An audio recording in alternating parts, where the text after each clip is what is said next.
Hey everyone, we're going to find the nth term of each geometric sequence. These are basically pretty easy, especially the first two, because we're going to just plug it in here, and then I'm going to discuss how to deal with when your first term actually starts with in the middle or later on in the sequence. So let's get started. We're going to use this formula. So the formula equals this. This formula is a little hard to remember. So here we go. So we want the n is 4, so we want the fourth term equals your first term times r to the n minus 1, so that's be 4 minus 1. So that's going to be 5 times 3 cubed, which equals 5 times 27, and 5 times 27 equals 135. All right.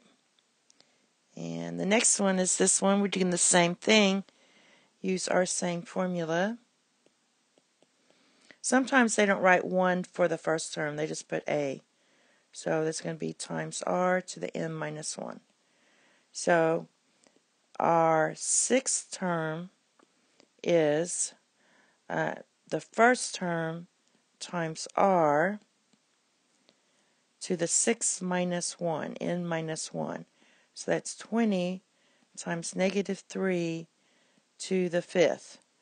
So negative 3 to the 5th is negative 243. And you just multiply that by 20, and you get negative 4860. So that's just using the formula. Now, this one, we have n is, this one's the same way, basically. So let's look at this one. Let me look back at this one. This one was supposed to be a is 4. Let's go back to this one. If a was 4, if this was 4, then think about what you're doing. A sub 4, a sub 5, a sub 6, right? That's 3 terms. So basically, if you're starting at 4, what you do is you take your 6 minus 4, which equals 2, and you add 1. So in this case, if we did it this way, our n would equal 3.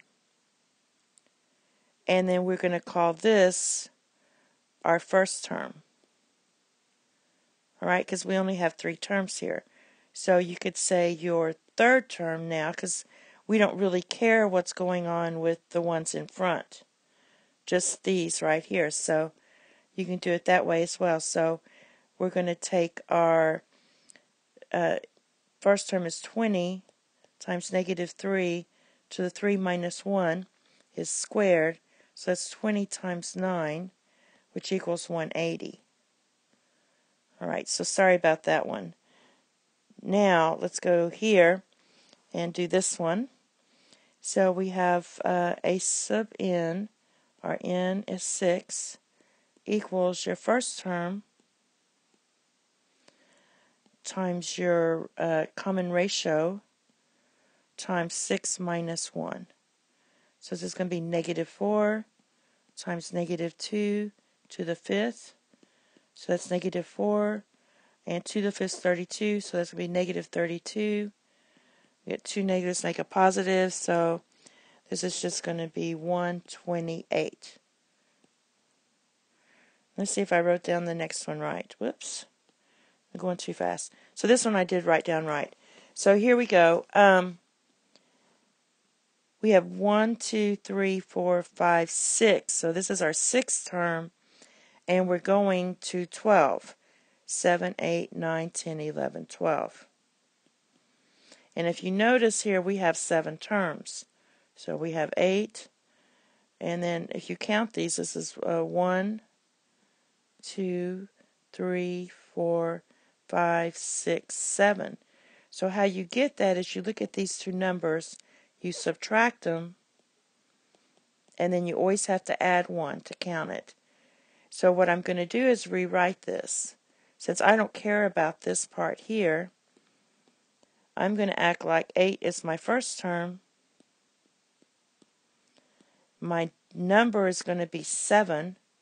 My total number of terms is 7. And I keep my r as 1/2. Then you can use the formula. So the main thing you need to know is just to subtract these two, but always add 1. Because a common mistake is that students will put their n as 6 here, and it's not, because you have to add 1. All right, so here we go. We go a sub 7, because we're looking for the 7th term now. So I'm going to change that to 7, equals your first term, which is going to be 8 now, times r stays the same, to the n minus 1. Now my n is 7, so it's going to be 7 minus 1 is 6. So that's going to be 8 times 1 over 64, which is 8 divided by 64, which equals 1/2. And that's it.